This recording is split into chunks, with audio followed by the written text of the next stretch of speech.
आज तक जापान जैसी कमजोर आर्मी किसी भी देश को नहीं चाहिए थी, पर अभी जस्ट कुछ ऐसा हो गया है कि हर एक देश की आर्मी जापानीज आर्मी जैसा बनना चाह रही है। जापान के सारे दुश्मन देश अचानक से जापानीज आर्मी से क्यों डरने लगे?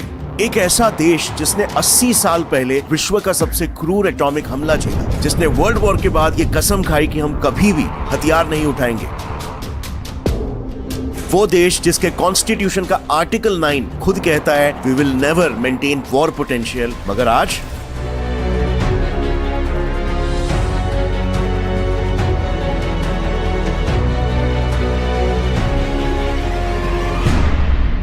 इसे देखो, ये कोई नॉर्मल शिप नहीं है। जापान का एक ऐसा साई-फाई वेपन है जो एनिमी वॉरशिप्स को लिटरली 2 टुकड़ों में चीर सकता है जैसे एक चाकू बटर को काटता है। इस हथियार का नाम है इलेक्ट्रोमैग्नेटिक रेलगन, एक ऐसी कैनन जो गोली नहीं, इलेक्ट्रिक एनर्जी फायर करती है। माइंड यू, ये ऐसी टेक्नोलॉजी है जो आज तक यूएस भी नहीं बना पाया, पर अब वो जापान ने बना लिया है। पिछले 70 सालों में जो कुछ नहीं हुआ वो बस कुछ ही महीनों में जापान ने एकदम से कर लिया है। आपने स्टार वॉर्स मूवी का ये सीन तो देखा ही होगा, जहां पर स्पेस से पृथ्वी पर एक मिसाइल फायर किया जाता है। यही सेम हथियार भी जापान ने रियलिटी में बना लिया है। इनफैक्ट इसी महीने में जापान की डिफेंस फोर्सेस में बहुत मेजर अपग्रेडेशंस हुए हैं। उनकी नेवल वॉरशिप जेएस चोकाई को यूएस भेजा गया ताकि उसमें यूएस के सबसे एडवांस्ड टोमाहॉक मिसाइल्स फिट किए जाएं। Japan is moving to dramatically expand its firepower. The guided missile destroyer JS Chokai is now heading to the United States for a year-long deployment. In missiles का range इतना है कि Japan इन्हें अपने देश से सीधा सऊदी अरेबिया तक फायर कर सकता है। मतलब ये सभी कंट्रीज अब जापान के रेंज में आ चुके हैं और रिपोर्ट्स के हिसाब से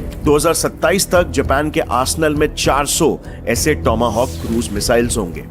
इसके अलावा 9 अक्टूबर को जापान ने यह भी अनाउंस कर दिया कि वो उनके सबमरीन्स और आर्मी यूनिट्स को लॉन्ग रेंज क्रूज मिसाइल्स और एंटी शिप मिसाइल्स जैसी हाई एंड टेक्नोलॉजी से आर्म करने वाले हैं। ऑल्सो उन्होंने जापानीज एयरफोर्स में एआई ड्रोन फ्लीट्स भी इक्विप कर लिए जो जापान के समुद्र, आसमान और अंडर वाटर सब जगह बास की तरह नजर रखेंगे। और रिसेंटली उन्होंने एक जॉइंट ऑपरेशंस कमांड भी शुरू किया है जो इमरजेंसी वॉर सिचुएशन में एक वॉर रूम या एक कमांड सेंटर का काम करेगा। जापान के इतने सडन एग्रेशन को देखकर एक सवाल बिल्कुल जायज है, क्या जापान किसी बड़े जंग के लिए तैयार हो रहा है? मगर जापान जैसे पीसफुल देश को किस देश से खतरा हो सकता है? और आखिर क्यों जापान के किसी भी ओवर्ट नजरों में आए बिना बस पिछले 3-4 सालों से ही अपना मिलिट्री बजट बढ़ाते जा रहे हैं? इसी साल 2025 में ही उन्होंने अभी तक का हाईएस्ट बजट एलोकेशन $55 बिलियन किया और 2026 के लिए तो वो उनके इतिहास का सबसे बड़ा एलोकेशन $60 बिलियन करने वाले हैं। ये समझ लो बोलिविया जैसे देश की जीडीपी से भी ज्यादा है ये। डोंट फॉरगेट, जापान एक टाइम पे वर्ल्ड वॉर के टाइम पे एक एग्रेसिव इंपीरियलिस्ट कंट्री हुआ करती थी जो कि बहुत ही निर्दयी थी। क्या जापान अपने उसी रूट्स के पीछे जा रहा है वापस? 1940s के टाइम पे जापानीज आर्मी जो हुआ करती थी वो इतिहास की सबसे क्रूर अत्याचारी आर्मी मानी जाती थी। वो जापानीज आर्मी जिसने चाइना के नानजिंग मैसेकर में 6 हफ्तों के अंदर औरतों, बच्चों को लूटा, उनका रेप किया और लाखों करोड़ों लोगों को मौत के घाट उतार डाला। आपने जापानीज आर्मी के इन फेमस डेथ मार्च के बारे में भी सुना होगा, जिसमें उन्होंने ऑस्ट्रेलियन प्रिजनर्स ऑफ वॉर को एक लंबे मार्च करने के लिए बोला और अगर कोई थक के गिर जाता था उन्हें डायरेक्टली शूट कर दिया जाता था। और कामिकाजी वॉरियर्स के बारे में हम कैसे भूल सकते हैं? इस फोटो को देख लो, ये है यूएसएस बंकर हिल, यूएसए का वर्ल्ड वॉर 2 के टाइम का एक एयरक्राफ्ट कैरियर। और ये है वो कामिकाजी पायलट्स जिनका काम ही ये था अपनी मिसाइल लोडेड एयरक्राफ्ट्स को लेकर यूएसएस बंकर हिल पर सुइसाइड अटैक कर देना। एंड वेल, जापान के पास एक टाइम पर ऐसे सुइसाइड बॉम्बर्स या कामिकाजे पायलट्स की एक अलग ही पूरी सेना थी। इंपीरियलिस्ट जापान एक्सपेंशन के चक्कर में लाखों लोगों का मर्डर करता गया, including Chinese, Indonesian, Korean, Filipinos, British and Australians, until the Hiroshima and Nagasaki nuclear blast, जिसने सिर्फ एक ही झटके में 1 लाख जापानियों को मार डाला और बना दिया जापान को दुनिया का इकलौता ऐसा देश जिसने first hand nuclear warfare experience किया हो। इस हादसे के बाद मानो जापानीज मिलिट्री की काया हमेशा के लिए पलट गई। फॉर इंस्टेंस, इसे देखो, ये है जापान की डिफेंस फोर्सेस का एक एड और अब देखो यूएस आर्मी, इंडियन आर्मी का एड। कितने स्टीप डिफरेंसेस आपको दिखाई दे रहे हैं, राइट? नॉर्मली जहां कंट्रीज अपने आर्म्ड फोर्सेस को एक फियर्स योद्धा की तरह पोर्ट्रे करते हैं, वहीं जापान बेबी पिंक कलर में पीस जैसे शब्द यूज करके अपने डिफेंस फोर्सेस को एडवर्टाइज कर रहा है। एंड माइंड यू, इसका रूट जापान के कॉन्स्टिट्यूशन में ही है। सो सरेंडर के बाद यूएसए ने जापान का नया कॉन्स्टिट्यूशन ड्राफ्ट करवाया था। इस कॉन्स्टिट्यूशन में जापानीज आर्मी को कंट्रोल में रखने के लिए यूएसए ने एक स्पेशल प्रोविजन डाल दिया, आर्टिकल 9। इस आर्टिकल के तहत इंटरेस्टिंगली जापान के पास किसी भी प्रकार के वॉर लड़ना या फिर कोई भी फोर्स यूज करने का राइट ही नहीं है, और इसीलिए जापान अपने डिफेंस के लिए ना तो खुद के लैंड, सी या एयर फोर्सेस मेंटेन कर सकता है और ना ही ये कोई ऑफेंसिव वेपन्स रख भी सकता है। लेकिन हाँ, जापान की पूरी सिक्योरिटी के लिए जिम्मेदार है US. So you can clearly see कैसे यूएस जापान को अपने ऊपर पूरी तरीके से डिपेंडेंट बनाना चाहता था। जापान और यूएसए के बीच साइन हुआ था द म्यूचुअल सिक्योरिटी डील, जिससे बेसिकली यूएस ने जापान को कहा कि आप लोग खुद आर्मी मत रखो, आपकी सिक्योरिटी की जिम्मेदारी हमारे ऊपर है। और इसीलिए आज के तारीख में भी यूएस के अराउंड 80 मिलिट्री बेसेस और 50,000 सोल्जर्स जापान में ही तैनात रहते हैं। इस डील के चलते जापान की सिक्योरिटी अब यूएस के हाथ में आ गई है, और इसी की वजह से जापानीज लीडर्स को भी ऐसा लगा कि हमारे डिफेंस के लिए जब यूएस की स्ट्रॉन्ग मिलिट्री है ही, तो हम अलग से डिफेंस फोर्सेस में स्पेंड क्यों करें, खर्चा काहे को करें, और इससे अच्छा हम वही इन्वेस्टमेंट को अपनी इंडस्ट्रीज, अपनी टेक्नोलॉजी डेवलप करने में लगाते हैं। मतलब बेसिकली वर्ल्ड वॉर 2 के बाद जापान के लीडर्स ने नेशनल सिक्योरिटी के जगह पर प्रायोरिटी दिया अपने इकोनॉमिक ग्रोथ को, और इसी का नतीजा बेसिकली आज हम देख सकते हैं जापान के इलेक्ट्रॉनिक्स और ऑटोमोटिव इंडस्ट्री के इतने बड़े बूम के जरिए। जापान का अपना भी एक सेल्फ डिफेंस फोर्स है, but the keyword being self defence, और इसीलिए ये कभी अटैक नहीं कर सकते। फॉर एग्जाम्पल, जब यूएसए अफगानिस्तान में एंटी टेरर वॉर लड़ रहा था, जापान भी यूएस की हेल्प करने के लिए अपने ट्रूप्स को भेजना चाहता था, लेकिन वहां पर जाके जापान का ये डिफेंस फोर्स सिर्फ ट्रांसपोर्ट, फ्यूल सप्लाई जैसे लॉजिस्टिकल काम ही कर पाया। और ऐसा किसी जंग में लिटरली पहली बार हुआ होगा कि कोई ट्रुप एक जंग में बिना कोई आर्म्स या एमिनेशंस के गया हो और ऐसा सप्लाई और ट्रांसपोर्ट का काम कर रहा हो। पर अब आता है कहानी में एक ट्विस्ट, एक ट्रांसफॉर्मेशन जो लाया गया जापान के ex prime minister Shinzo Abe द्वारा। ये 2012 में पॉपुलर मेजॉरिटी के साथ पीएम बने थे, और इनका मेन उद्देश्य था जापान की नेशनल सिक्योरिटी को मजबूत करना। शिंजो आबे ने जापान की सेल्फ डिफेंस फोर्स की स्ट्रेंथ को 50,000 से बढ़ाकर 2,50,000 कर डाला। उन्होंने अमेरिका, ऑस्ट्रेलिया और इंडिया के साथ मिलकर क्वाड पार्टनरशिप्स बनाए, जिससे इंडो पैसिफिक रीजन में चाइना के डोमिनेंस को कम किया जा सके। और यही नहीं, शिंजो गवर्नमेंट ने कॉन्स्टिट्यूशन के आर्टिकल 9 में ऐसे रेवोल्यूशनरी ट्रांसफॉर्मेशंस किए हैं जिससे जापान अब कलेक्टिव डिफेंस केसेस में भी अपने डिफेंस फोर्सेस को मोबिलाइज कर सकता है। यानी कि अगर उनका कोई एलाई जंग में हो या फिर उनके देश पर हमला किया जा रहा हो, तो जापानीज आर्मी खुद के प्रोटेक्शन के लिए उन पर अटैक कर सकती है।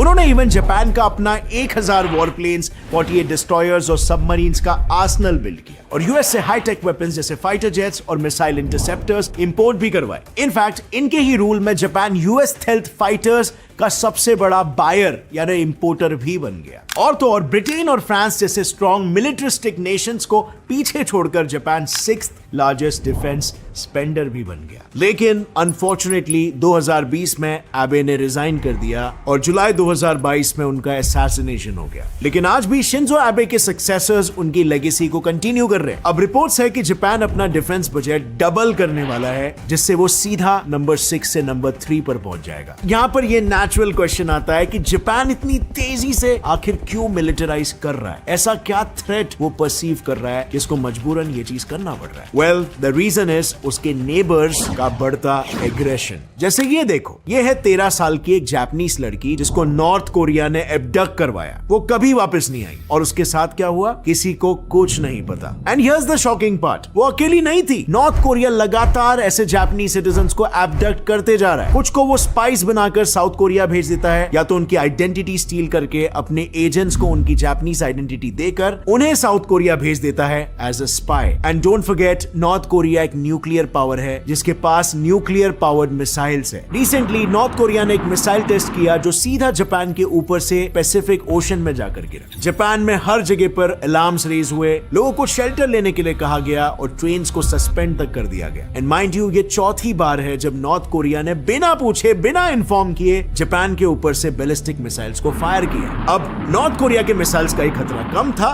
कि जो अब पिक्चर में आ गया चाइना भी। यस, कुछ महीने पहले चाइना ने भी बैलिस्टिक मिसाइल्स उड़ाए जो कि सीधा जापान के एक्सक्लूसिव इकोनॉमिक जोन में जा गिरे। जापानीज टेरिटरी से सिर्फ 100 किलोमीटर दूर। मानो जैसे कि ये कोई चेतावनी थी या फिर अपना मसल फ्लेक्सिंग था जापान को धमकाने के लिए। और अगर पॉलिटिकली भी देखा जाए तो काइंड ऑफ यही चाइना का मकसद भी था, जापान को धमकाना कि वो ताइवान के मामले में बीच में ना आए। फुल स्टोरी ये है कि China as we all know Taiwan को भी अपनी टेरिटरी मानता है, उस पे अपना हक जमाता है, लेकिन जापान ये नहीं चाहता कि चाइना ताइवान को इन्वेड करे, क्योंकि पहले तो ताइवान जैसे कि आप देख सकते हो जापान से बहुत ही क्लोज है। जापान का सदर्न मोस्ट आइलैंड ताइवान से सिर्फ 100 किलोमीटर की दूरी पर है। सो ताइवान में कुछ भी कॉन्फ्लिक्ट हो उसका असर जापान पे जरूर पड़ेगा। प्लस जापान के इंपॉर्टेंट ट्रेड रूट्स ताइवान के पास से होकर गुजरते हैं। अगर ये सीज चाइना के कंट्रोल में आ जाते हैं तो जापान का उन रूट से ट्रेड रिस्ट्रिक्ट हो जाएगा। और लास्टली जापान के ताइवान के साथ बहुत ही फ्रेंडली रिलेशंस है, सो मच सो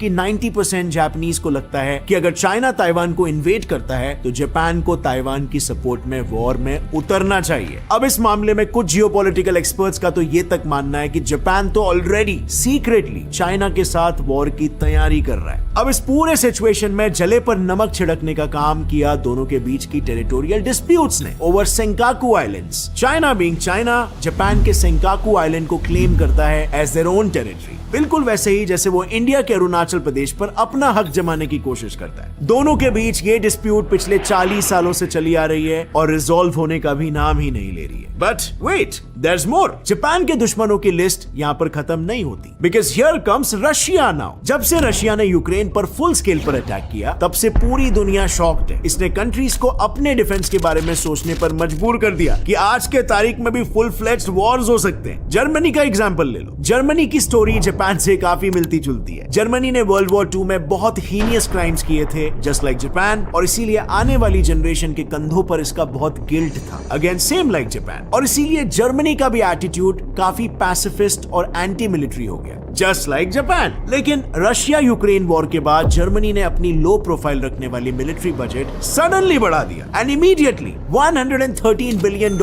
मिलिट्री को अलॉट कर दिए। सिमिलरली जापान भी अलर्ट हो चुका है, और ये जापान के एक्स पीएम फूमियो किशिदा के स्टेटमेंट से क्लियरली दिखाता है। Ukraine today may be east Asia tomorrow. Plus Japan Russia से बहुत ही क्लोज प्रॉक्सिमिटी में है और इन दोनों में भी टेरिटोरियल डिस्प्यूट्स चल रहे हैं ओवर कुरिल आइलैंड्स। ये आइलैंड स्ट्रेटेजिकली इंपॉर्टेंट है, यहाँ रिच फिशिंग ग्राउंड्स है और ऑयल और गैस रिजर्व्स भी अबंडेंस में। रशिया इस आइलैंड के around defence missile systems deploy करके अपनी शक्ति प्रदर्शन करते रहता है। और आखिर में अब जापान का सबसे बड़ा एलाई यूएस भी उसके डिफेंस में अपना साथ छोड़ रहा है। 6 मार्च को यूएस प्रेसिडेंट डोनाल्ड ट्रंप ने जापान यूएस सिक्योरिटी ट्रीटी को नॉन रेसिप्रोकल बोल दिया। उनका कहना यह था कि हम उन्हें प्रोटेक्ट करते हैं लेकिन उन्हें हमें प्रोटेक्ट नहीं करना पड़ता। ऐसे डील्स बनाता कौन है? वो बेसिकली जापान से यूएस को कोई फायदा नहीं मिलता इसे जता रहे थे, और इसीलिए जापानी सेंटिमेंट ये डेवलप होना स्टार्ट हो चुकी है कि यही सही वक्त है अपने डिफेंस की तरफ ध्यान देने का। सो बेसिकली जापान के एक तरफ नॉर्थ कोरिया, दूसरी तरफ चाइना और तीसरी तरफ रशिया, ये तीनों थ्रेट बनके जापान पर पूरी तरीके से हावी होने की कोशिश कर रहे हैं। और इसीलिए फ्रेंड्स, इस पर मुझे तो ऐसा लगता है कि ऐसे सिचुएशन में जापान का मिलिटराइज करने का मूव एकदम रीजनेबली लॉजिकल है और 100% नेसेसरी भी है। वहीं पर जापान इन कंट्रीज से एक सीरियस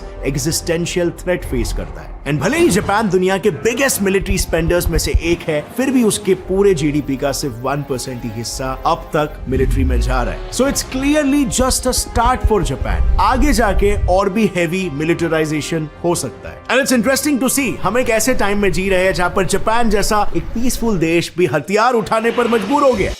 चाइना का तेज तरार नेवल बिल्डअप, ताइवान के इर्द गिर्द खतरे और नॉर्थ कोरिया के मिसाइल टेस्ट, ये सब जापान को डिफेंस से स्ट्राइक कैपेबिलिटी की तरफ ढकेल रहे हैं। लेकिन इसका प्रभाव सिर्फ जापान तक ही सीमित नहीं रहेगा। इंडिया, ऑस्ट्रेलिया, इनफैक्ट सारे एशियन देशों को नेवल एक्सरसाइजेस तक सीमित नहीं रहा, बल्कि technology sharing, AI, cyber defence और सेमीकंडक्टर कॉरिडोर्स जैसे सेक्टर्स तक भी पहुंच चुका है। और इसीलिए जापानीज डिफेंस में ये मेजर अपग्रेडेशंस इंडिया के लिए सिर्फ एक जियोपॉलिटिकल अपॉर्चुनिटी नहीं, बल्कि एक बड़ी जियो टेक्नोलॉजिकल और जियो इकोनॉमिक अपॉर्चुनिटी भी साबित हो सकती है। So let's hope something great comes out from this partnership. Jai Hind.